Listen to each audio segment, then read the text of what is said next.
کہ میری آدھ کھلی آنکھوں نے دیکھا، آدھ کھلے کمرے سے ایک اندر داخل ہوا۔ اس نے سفید رنگ کے کپڑے پہنے ہوئے تھے، کپڑے ایسے تھے جیسے عربی لباس ہوتا ہے۔ اس لباس کو دیکھ کر ایسا محسوس ہوا جیسا یہ میرا شوہر نہیں بلکہ کوئی عربی میرے کمرے میں آ گیا ہو۔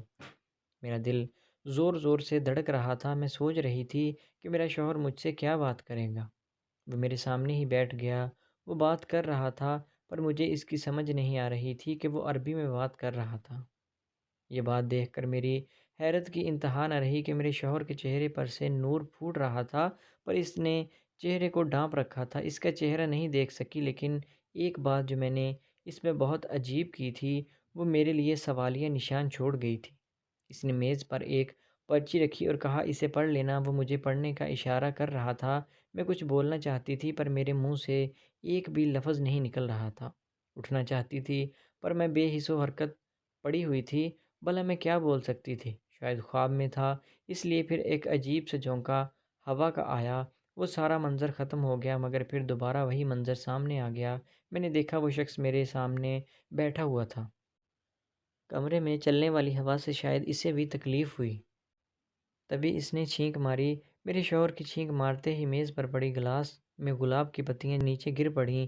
اس بات پر مجھے ذرا ہنسی بھی آئی تھی مگر خواب میں تھی، اس لیے اٹھ نہیں سکی۔ پھر میرا شوہر جلدی ہی وہاں سے اٹھا اور اٹھتے ہی اس نے عربی لباس سے میز پر رکھا پانی کا جگ گر پڑا، مگر وہ جلدی سے باہر کی جانب بھاگا۔ مجھے یہ دیکھ کر سخت حیرت بھی ہوئی تھی کہ یہ کیسا خواب ہے۔ پھر صبح تک میں اسی طرح خوابوں میں ہی رہی تھی۔ صبح میری آنکھ کھلی تو فجر کی اذانیں ہو رہی تھیں۔ مجھے شوہر کی باتیں یاد آنے لگیں۔ پھر یاد آیا کہ وہ میز پر میرے لیے، میں نے فوراً سے کمرے کی روشنی جلائی اور وہ خط جو کہ میز پر میرے لیے پڑا ہوا تھا اٹھا لیا۔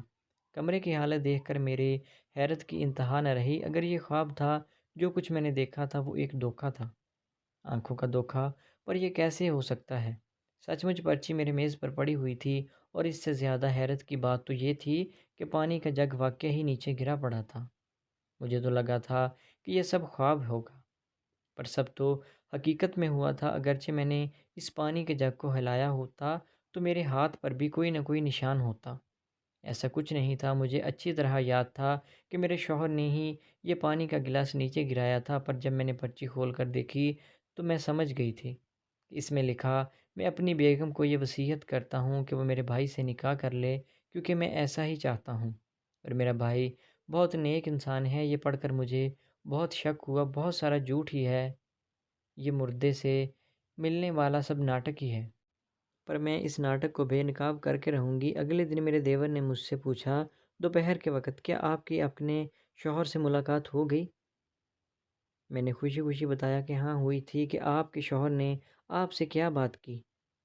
میں نے کہا، ایک ایسی بات جس پر مجھے یقین نہیں آ رہا، لیکن میں ان سے 2-3 بار یہی بات کروں گی۔ اگر تو انہوں نے ہاں میں جواب دیا تو میں وہ بات اپنی زندگی میں شامل کروں گی۔ میرا دیور جیسے متجسس ہو گیا ہو، ایسے ظاہر کرنے لگا جیسے اسے کچھ پتہ ہی نہیں۔ بولا کہ کیا بات ہے، آپ کے شوہر نے ایسا کیا کہا ہے، مجھے بھی تو بتائیں۔ میں نے کہا، نہیں، پر میں اس پر عمل کروں گی، کسی کو نہیں بتاؤں گی۔ اس کی تو مارے خوشی کے کوئی انتہا نہیں رہی تھی۔ میں بھی اس کی استاد تھی۔ میں نے کہا، میں آج رات پھر وہی عمل کروں گی۔ بولا کہ ہاں ضرور کیجیے گا، شوہر سے پوچھ لیں، آپ کے لیے بہتر ہوگا۔ اب میں نے دیکھ لیا تھا وہ چیزیں نے مجھے استعمال کرنے کے لیے دی تھی، انہیں ہی استعمال کرتے ہی مجھے بے ہوشی والی نیند آتی تھی۔ میں نے ان کو پہلی فرصت میں اپنے کمرے سے نکال پھینکا، باغ سے جا کر نئے پھول چن لائی، اور وہ بھی اس پر پانی تازہ شفاف، اور سونے کے لیے لیٹ گئی۔ نیند مجھے نہیں آ رہی تھی۔ رات کا وقت تھا، وہی پہر، وہی وقت جب میرے کمرے کا دروازہ کھلا۔ میں نے دیکھا کہ میرے خرامہ خرامہ چلتا ہوا کوئی آ رہا ہے، میرے بیڈ کے قریب آ کر بیٹھ گیا اور وہ مجھ سے باتیں کرنے لگا۔ پر آج میں بے وقوف نہیں تھی، وہ بڑا بنا بنا کر باتیں کرتا تھا۔ اس کے چہرے پر سفید رنگ کا کپڑا ڈال رکھا تھا۔ میں فوراً نیند سے جاگ اٹھی۔ مجھے نیند سے جاگتا دیکھ کر اس کے ہوش اڑ گئے۔ بھابھی، ایک دم سے اس کے منہ سے نکلا، اس کا جھوٹ تو اسی لفظ سے سامنے آ گیا تھا۔ میں نے کہا، بے شرم بے غیرت انسان، تم کو ذرا بھی حیا نہیں؟ میرے ساتھ جھوٹ بولتے ہوئے، وہ بھی اپنے مرحوم بھائی! وہ میرے آگے ہاتھ جوڑ کر